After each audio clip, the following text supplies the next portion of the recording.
Hello, hello, hello. We are back with another Women in Beer March replay, and this week we've got Apiwe Nxusani-Mawela, one of South Africa and certainly Africa's best-known brewers. She's got an amazing story, and we loved having her. So if you haven't heard this one yet, enjoy it. If you have heard it, I bet you're going to want to listen again. See you next week. Hello, everybody. Tandy here, and you are back with us listening to the Beer Ladies podcast. I'm joined today by my good friend Christina, and we have got a very special guest for you today. We've got Apiwe. Now, if you don't know who Apiwe is, don't worry, you will soon, because I have a whole intro. Even though you could speak for the full hour on Apiwe's achievements and her involvement in the beer industry, we're going to glaze over all of it and introduce Apiwe in a minute. But what we just want to do first is, remind you all that we are on all the social medias, whether you are on Twitter, Instagram, Facebook, Mastodon, Instagram. I think I've covered all of them. We're at Beer Ladies Pod wherever you get your podcasts, on all the socials, and we're at beerladiespodcast.com if you want to find out all the links, or if you want to go back and look at our gift guide from last week, because that was a fun one. Gifts for the beer lovers and the brewers alike. Right, we are welcoming Apiwe Nxusani-Mawela to our podcast, our very first African brewster onto the Beer Ladies podcast, and it's about damn time, since Apiwe is from South Africa, as am I, and it has been a long time coming. Now, for those listening at home, Apiwe is probably the most well-known female brewer in Africa, let alone just South Africa. Not just because, but very much part of. She's the first Black woman to have ever owned a microbrewery in the country, which was a really big achievement at the time, and still owns one. We're going to get to that. She's the current owner of Tolokazi Brewery, founder of Brew4Change, which we'll talk more about as well, all-around beer nerd. I mean, Apiwe is a BJCP judge, the chair of the Institute of Brewing and Distilling in Africa, has a national diploma in clear fermented beverages, I'm sure we'll touch on that too, and regularly judges beer competitions and speaks at conferences all over the world. Welcome, Apiwe. Thank you so much for coming on with us. Hi, Tandy. Hi, Christine. How are you guys doing? Very, very well. All the better for having you on our pod. Now, we'll get to a little bit about your journey and, telling us about all of your current projects and how you got into it in a minute. But let's go around the room and just say, what is everybody drinking? And Apiwe, let's start with you as our guest of honor. Tell us what you're drinking. Show us what it is. Because I knew you ladies will be having beer, I just wanted to also showcase my other side. So I'm today having my Tolokazi cider. It's a rooibos and berry cider. So rooibos is one of the South African indigenous teas. So it's a tea infused cider. Beautiful. That sounds amazing. Oh, look at that super color. Refreshing. That color is gorgeous. So for those who are listening and not watching, it's almost got like a deep sort of red hue. And I guess that's from the rooibos. Rooi means red, so red bush. Yeah. Yes. Ah, you haven't forgotten you haven't lost your roots, huh? Never. Never. What are you guys having? Right. Christina, what are you drinking, friend? So I have this Dre Fontaine. It's the Intense Rude, which I smuggled back with me last time I was in Bruges. And I am, hoarding away like a dragon for Christmas. Love it. And I've got a new to me beer. One of my colleagues who is from the Czech Republic, or Czechia, named Jan, thank you Jan, brought me a beer back last week, so I'm delighted to try it. It's called Hazy Citra, and it's by a brewery called Permon. I'm not familiar with them, but anyone that's been to Prague or to the Czech Republic, you often just associate lagers, and especially lovely dark lagers, with them. But there is a big craft movement happening over there, and lots of different styles coming out. So I'm really keen to try it. And I mean, look at this color. It's hazy. It's just looks beautiful. Lovely head. It was very frothy when I poured it. And oh yeah, it's very nice. It's very Wow. juicy. Yes, Tandy approved. That's it.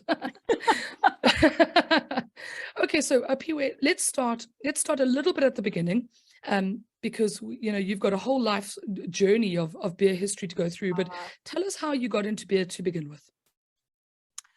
Yeah, so my journey into beer actually started from the love of science. Not a nerd. I know you said I'm a nerd. I don't think myself as a nerd, but I enjoyed maths and biology in high school. My parents wanted me to become a doctor, and I think that's also because I grew up in the Eastern Cape, which is like a rural side of South Africa. So both my parents were teachers, so it was more like they didn't know any other careers. So like if you were good in medicine science, you had to be a doctor or you had to be a lawyer. There was like the normal career paths. So I was fortunate enough that I went to an open day at one of the universities when I was still in high school, and that's where I got introduced to the study of biotechnology. Then I kind of actually they had like a can of beer on display and wine and cheese and yogurt. And for me, it was more the interest in, like, I didn't know that as a scientist, you could be involved in food products. I'd always thought, like scientists, we think they were lab coats and in goggles and microscope the whole day. So I found that quite interesting. And at that time, one of the big companies that employed people within biotechnology was South African Breweries. I applied for a bursary, got in, and fast forward, actually when I was doing my honors year, it was the same time SAB was trialing a project in South Africa, introducing a beer study at university level. So I was part of the first 10 people, and that's how I got the title of being the first person in the country to have completed a brewing qualification.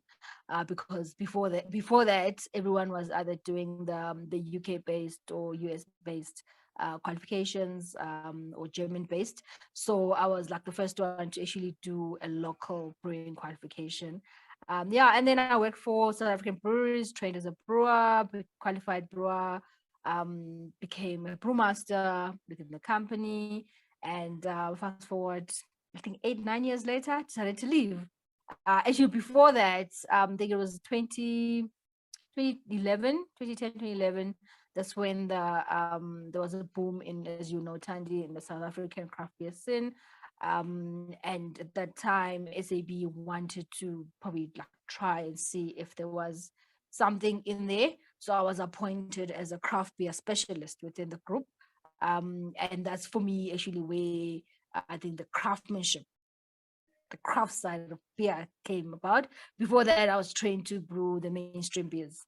In that role, I got introduced to the home brewing community. I was able to brew of different festivals. And as I started making more and more beers, people were like, no, but I feel your beers are so good. Why are you not doing this by yourself? And I somehow decided to listen to those people. And yeah, it's been an interesting journey though. I'll end there before I get carried away. Brilliant. I mean, you started out within that ownership space at Brewhogs, and for anybody in South Africa, Brewhogs was it owned a chain of pubs actually, but because there was a brewery attached to that, all the beers were in-house, locally brewed beers by Apiwe. And what was really interesting about them was that they were all lagers, which I thought was awesome. Red lagers and dark lagers and light lagers and different almost flavors. IPA. And remember, we even have an IPL, the India Pale that's true. Lager. Everyone Yes, there was was into an IPL. IPAs at the time. And then that's how I got to be known as the Queen of Lagers. Apparently. Yes, that's right. That's right. But then soon after that, after a few years of that, you decided to, in fact, move away from that, go into Brewster's Craft, which was a company that had a few different sort of arms to it. One of them was setting up a contract brewery. And I thought it was a really interesting model because, building a brewery and starting up a brewery is a really expensive endeavor.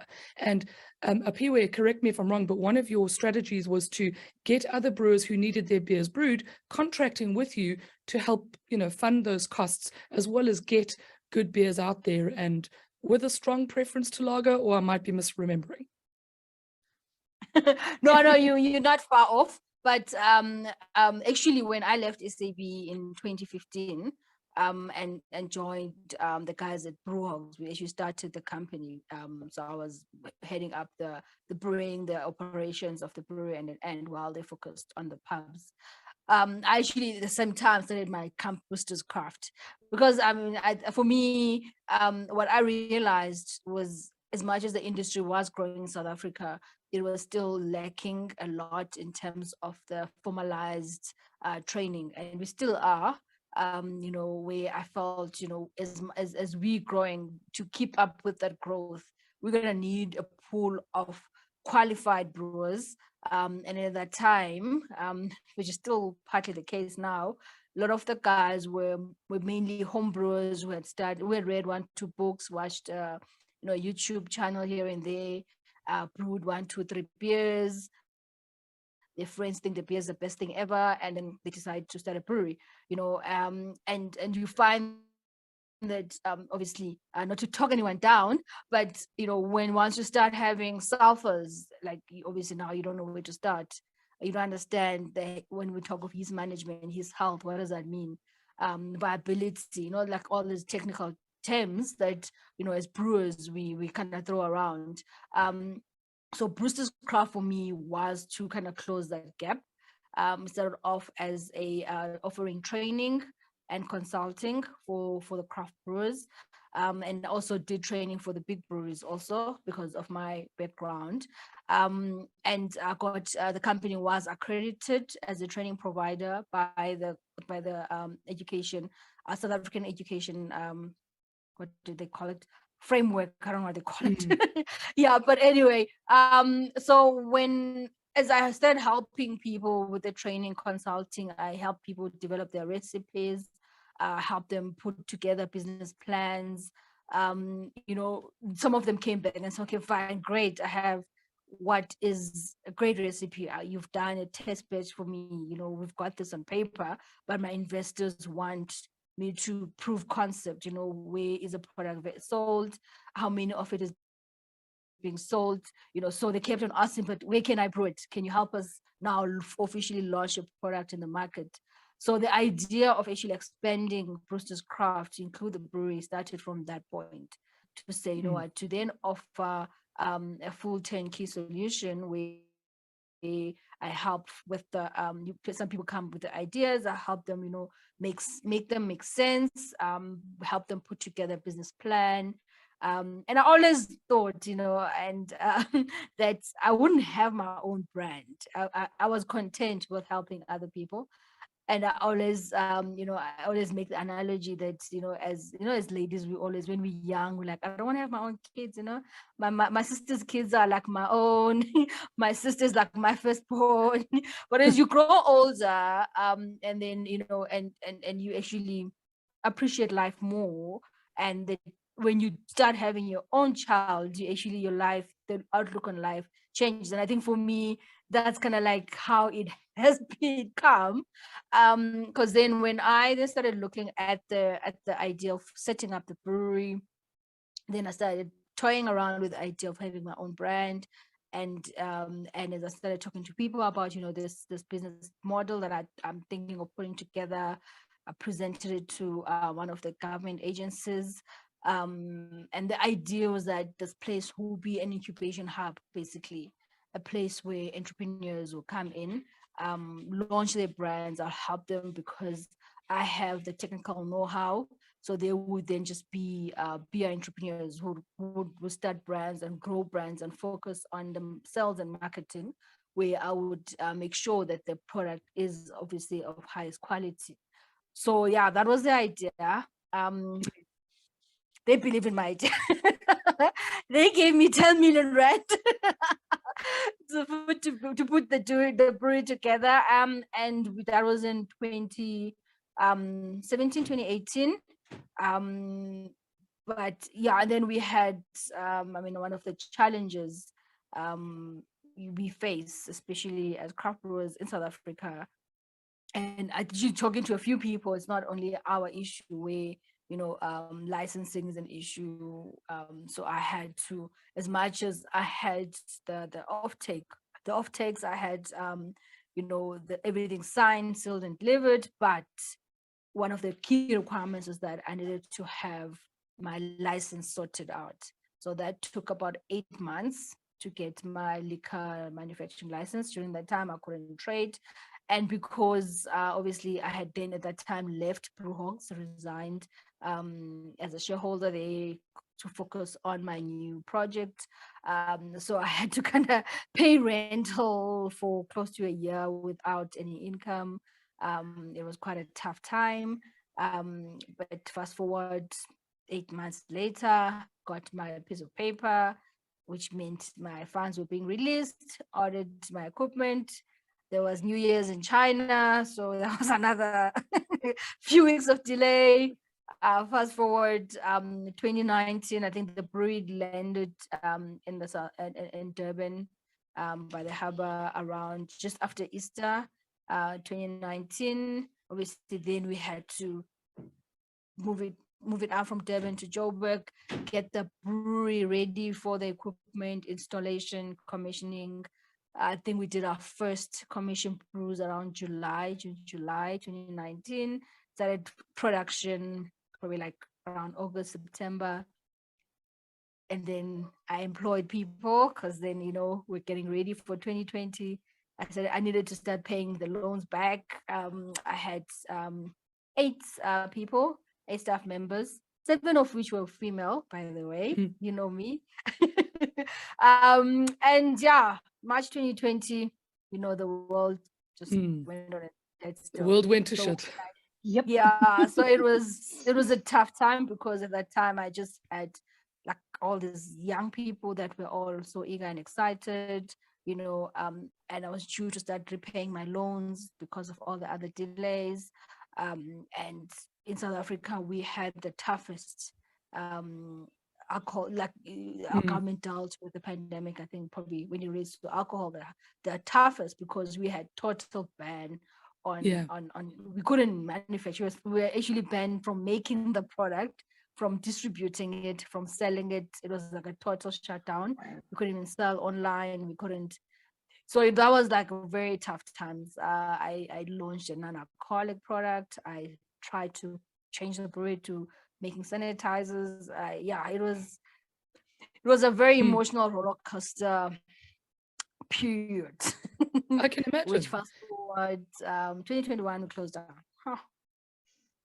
Yeah, I mean, for those who didn't know, but in South Africa, the lockdown really was very severe. So no alcohol, and everybody was locked in their houses. Similar restrictions to us, except that we could sit at home and get drunk. We could get Craft Central or McHugh's or whoever to deliver beer to us, and we were all, living our best lives at home, not having to commute to work and being able to drink through it.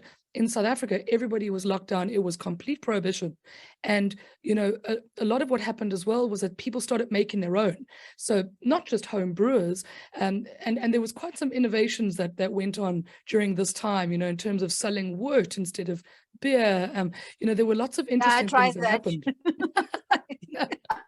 So we all tried means to survive, just to get at least like whatever sense can come in, just to, because after the first lockdown, after that they sort of like relaxed them, where there was a point where we could go to work to brew, but we still couldn't sell, so. And then there was a time where they opened restaurants, but then they were not allowed to sell alcohol. And then people got creative there with teacups and all that. It was crazy. South Africa is a special place for this. But look, out of it, you started Tolokazi, you started Tolokazi through it, and whether you closed down the brewery or not, the brand has survived. Tell us a little bit about the brand and, what it means to you and where the name comes from and all the lovely things we want to know. Yeah, so Tolokazi actually is like I said earlier, when with the brewery, that's when actually the idea of having the brand came about. And the plan was that it was going to officially launch in like, I think March 2020. We had done the label designs and everything.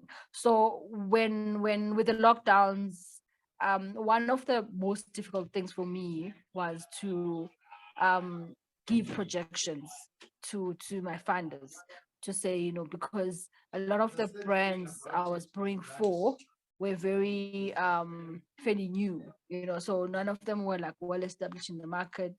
So in terms of making sure that after the bans would be able to continue.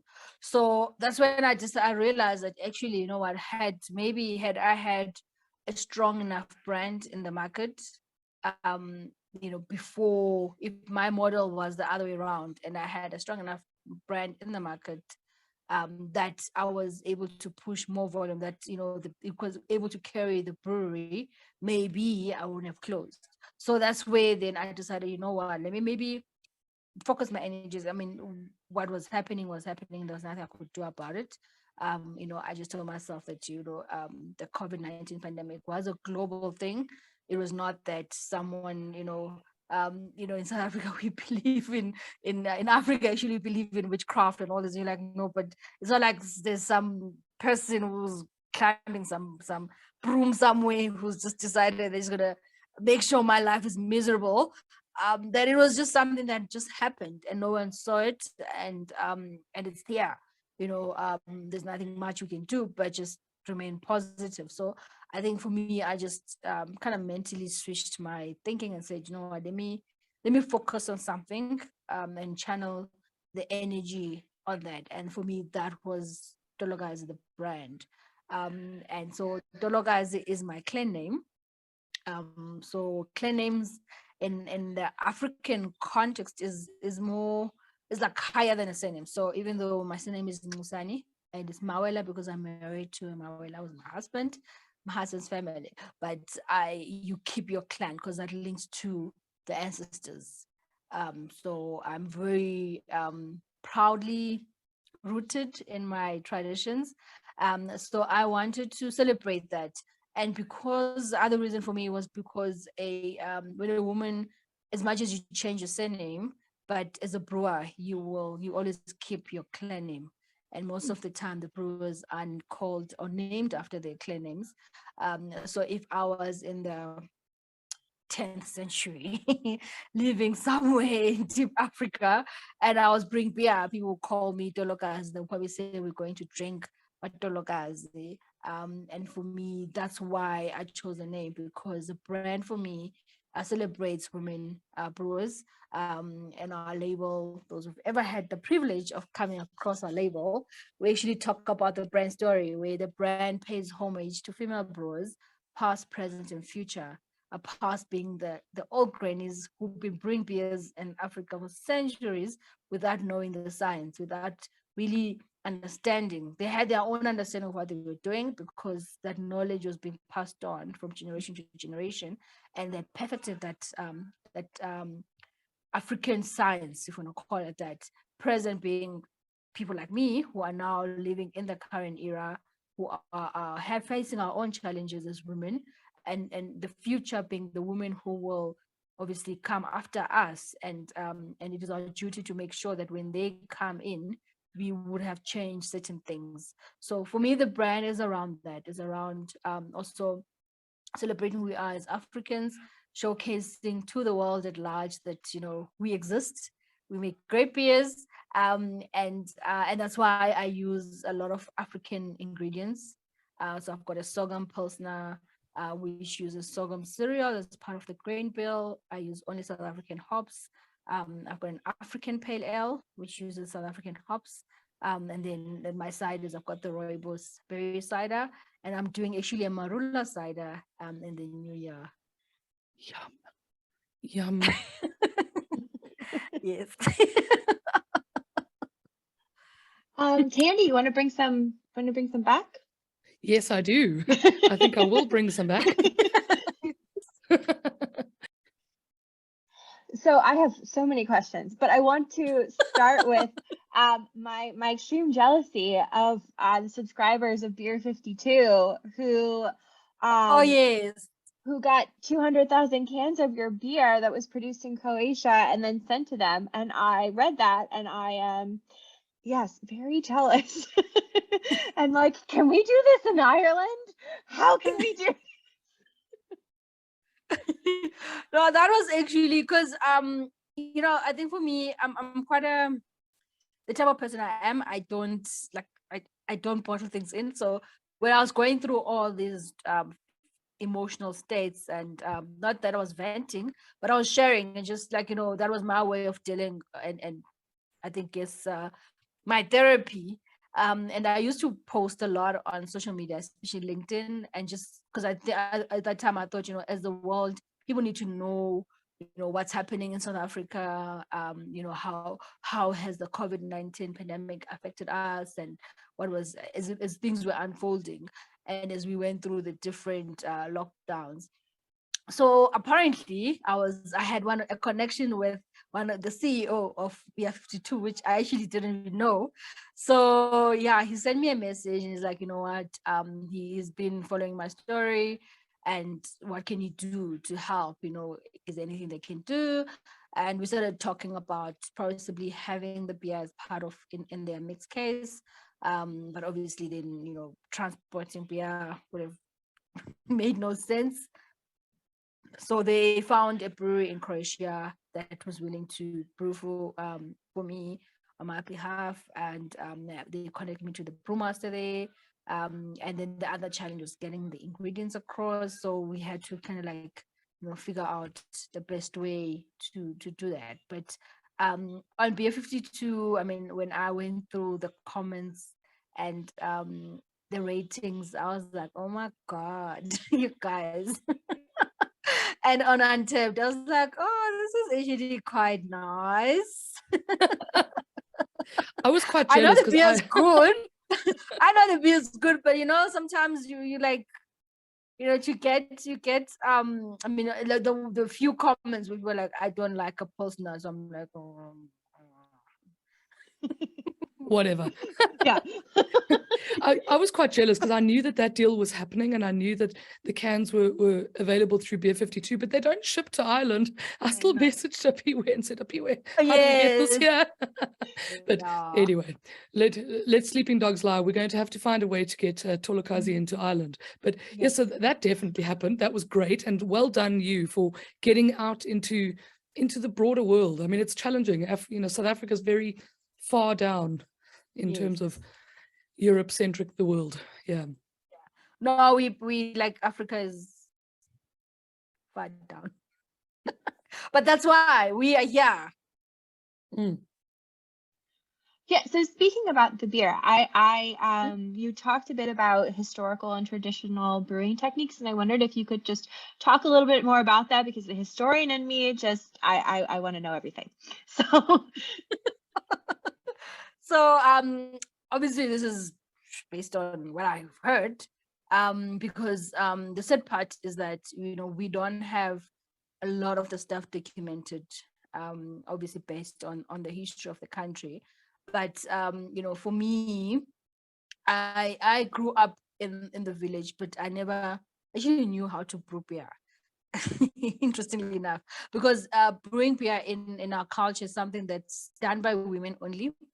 And it's a recipe that will be passed on from generation to generation. And whether there's a funeral, there's a wedding, whatever ceremony, whenever there's something that connects with the ancestors, it is a must that there must be a beer brewed. And if that beer ferments, it then means that the ancestors are happy. And but if the beer doesn't ferment, and we know scientists why a brew not ferment, but culturally it means something didn't go right, there's a bad omen, and an end.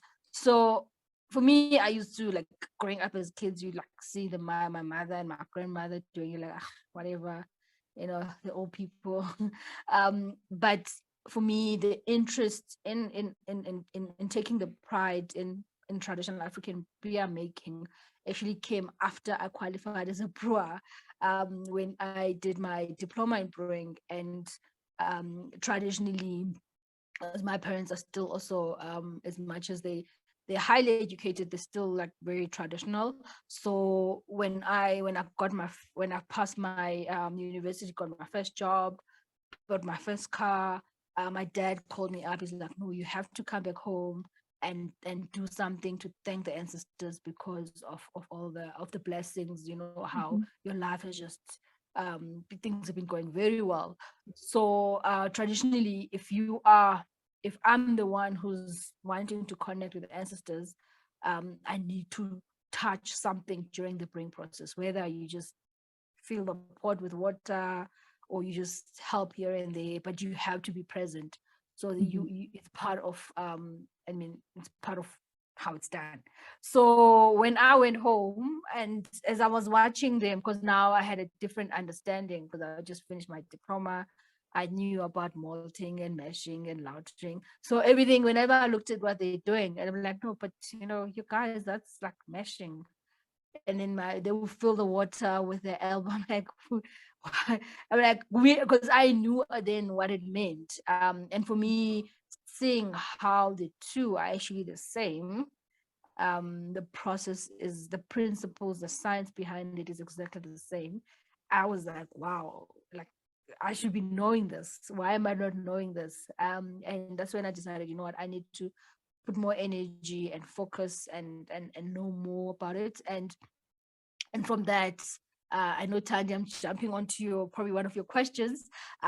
Through my the nonprofit I started, Brew4Change. One of the key things I do also recently, I hosted a competition for Mkomboti brewing, where I've realized that a lot of the young people, like my generation and younger, because we urbanized, we now stay in the big cities, we don't spend as much time in the village, which means that the tradition is not being passed on as it used to back in the days. Because when we go home, we normally get there on like a Friday, because you have to work the whole week, so maybe you take off a Friday.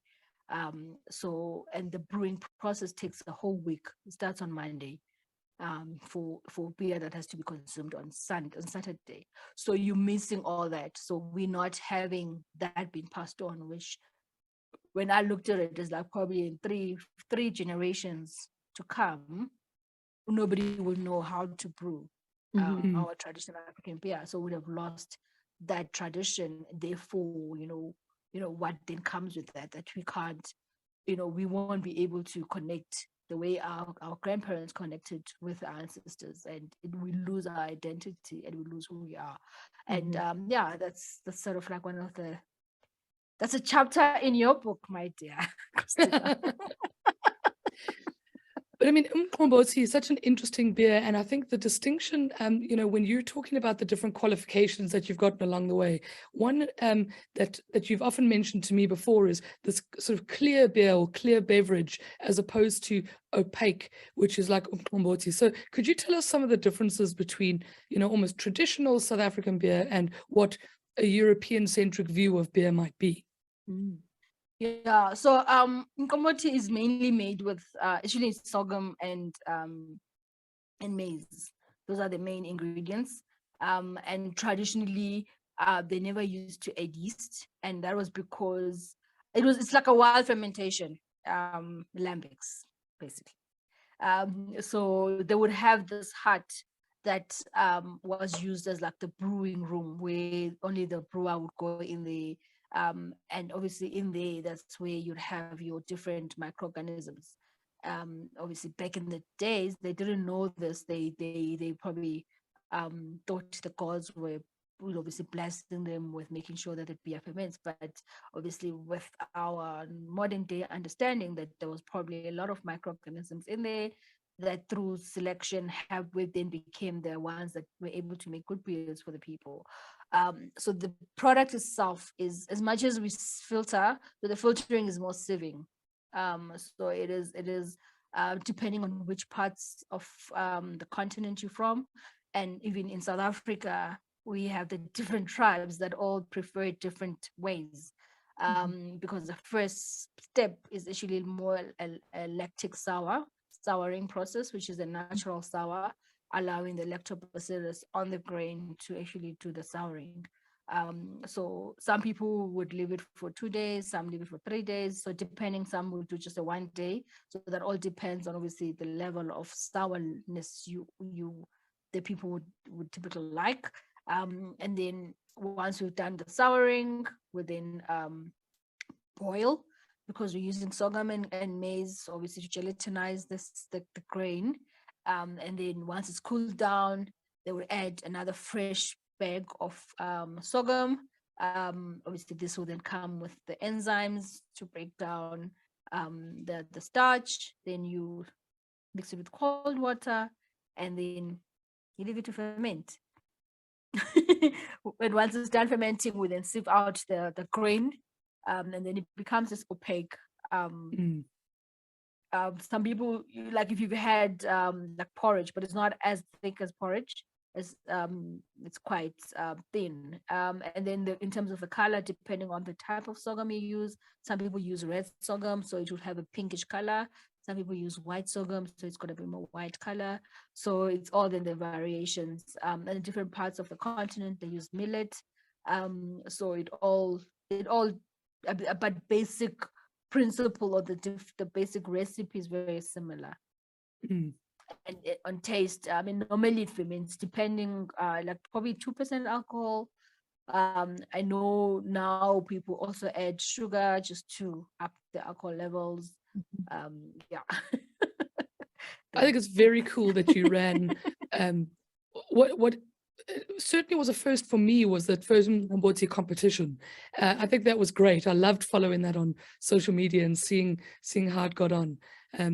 Yeah. When we had the competition, so this year I allowed people to also just our theme was umlando. So umlando means we want people to also link back to their roots, because we're all in Johannesburg, so it's a very mixed culture. So it's no longer like, let's say, for example, in one section of the country where it's predominantly a certain tribe, so everyone makes it the same way. Whereas now we are all like in Joburg, everyone is like coming from that part of the country. That was coming from the north, from the south to the east. So one of the key things we did was also allow people to just sort of like introduce themselves, and tell us more about the culture they're from. And what was very interesting for me was, which is something I would actually love at some point to probably pen down into something that would live on for longer, is the differences and the different cultures. I mean, we all put a blanket on it as mkomboti, but just tasting from the different parts, even from the same tribe. Like I'm Xhosa, even from my own people, they make it differently. Like how my mom's side of the family makes it to my dad's side of the family, there's differences even there. And that is like, and all the beers come out great. And it's just one of those things that people do not, there was never a science lecture given, but people just know what to do. They understand sterilization, that everything you touch, everything, when you start brewing, everything you boil the water first, and everything that's gonna get in contact with the beer has to be washed with that boiled water. And it's one of those things where, like my mom will say, you don't ask, you just do, because that's how it's done. There's a lot of parallels between that and sort of Kveik or Norwegian farmhouse brewing, and all the kind of really old brewing where people didn't know exactly what was happening, or they couldn't name it, but they knew that it had to be done that way because it was done that way. So there's lots of parallels all over the world. It's so cool. Yeah, it is I very love cool. it. No, I do have a question. So more of a comment. So I've watched several of your interviews, and you talk a lot about sort of the importance of supporting local, and drinking local. And I just wondered if you wanted to just kind of expand on that a bit. Yes, I am pro local. I think it's part of, in South Africa specifically, our industry, talking about craft beer industry, we follow a lot of the American trends and the European trends. Tandy will also tell you, everyone makes an IPA, and American style IPA, and everyone wants to make it how we all think it's the way it should be in the US, or everyone wants to make a German Weiss. And for me, I always have this thing that if people are coming to our country, on our continent, to experience who we are and what we have to offer, I mean, we take them to the safaris, we take them to see the Big Five. We have African food cuisines, we dance, we've got our clothes, we've got all this, but at the end, when they have to have a beverage, then we give them Stella or Heineken, you know? And I'm like, but like we have not completed that experience, the local experience, and that's something for me personally. I've been quite vocal in the industry to say, guys, we need to have our own identity. No, obviously it doesn't mean we're all going to brew that same thing, but we all need to have, people must come to South Africa and Africa and be like, oh my God, I had this beer. I'll probably never have it again unless I go back there. So now if you guys are gonna come here and have the German Weiss, I'm like, no, but you're not even German up here. What are you trying to do? Have you ever been to Germany to start off with to know what a German Weiss is supposed to taste like? But I'm here, I know what African beer tastes like, because that's what I grew up on. And that's something that you guys do not know. So it is my duty then to make sure that I introduce you to that, and you introduce me to your beers or your locals, and I do the same with mine. So I do that. I was even outside of beer. I mean, I'm wearing a local made shirt. So for those who are just listening, Apiwe, put it up again. I know it says, I am my ancestors' wildest dreams. Wildest dreams. There we go. I love that shirt. It's so cool. Yes. Oh, I love it. So, Apiwe, what is next for Tolokazi? What plans have you got in the works? So yeah, interesting times ahead. I think for me, it's continuing with just spreading what I call the gospel. The beer, craft beer in South Africa. I think that through doing talks through attending the international beer judging, I think in that space I'm also able to. Recently I was in Brazil earlier, like last month, seeing what they're doing, and seeing how far they've gone. I've taken some learnings from that to say, if I come back to South Africa, this is what I'm going to try to do, because I've seen it there, and building those networks. And that is just for, I think, me wearing my many hats. That's just me on a personal brand perspective. But I think for Tolokazi, also, continuing building that network, and continuing just putting our stamp in South Africa, and also having presence. It might not be physical presence across the world for now, but I think for me, what I want to do is make sure that when people come to South Africa, Tolokazi is part of the South African experience. It's part of the African experience. That you come here, like we spoke about rooibos now. I mean, the first thing people would probably ask, what is rooibos? Then that opens up the conversation around rooibos. Is actually, it's a bush, it's a tea bush that grows only in the Western Cape. It's indigenously South African.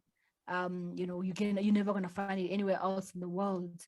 Then it opens up all those those interesting talks about what makes South African unique. So it's not we're not only known about having lions as pets. You told them. No, we don't have lions as pets, guys. Sorry. Nope. But it's no not... lions as pets. We don't ride elephants to school. No, and we absolutely do have Wi-Fi and airports. Yes, thank you.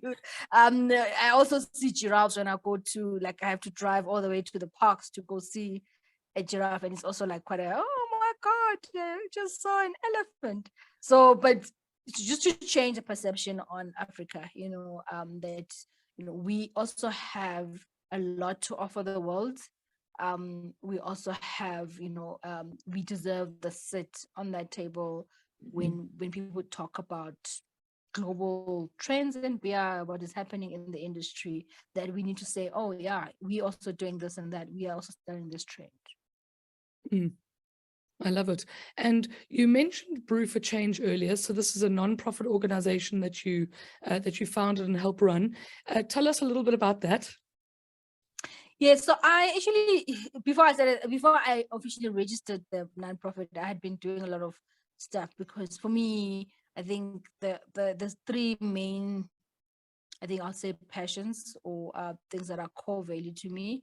That is, and that links to who I am. So I always say to people, I'm a brewer first, who happens to be Black and who happens to be female. That the latter doesn't define who I am, but I do appreciate the fact that I'm a minority within a minority, and as a result, it is up to me and those who have been able to, open certain doors to make sure that those doors remain open for those who follow. So I am very pro anything that supports women in the industry and anything that supports Black people within the industry. So I felt that, maybe because I've been doing quite a lot of stuff just on my own, that maybe if I then channeled it through the nonprofit company, it will also help in terms of getting the necessary support.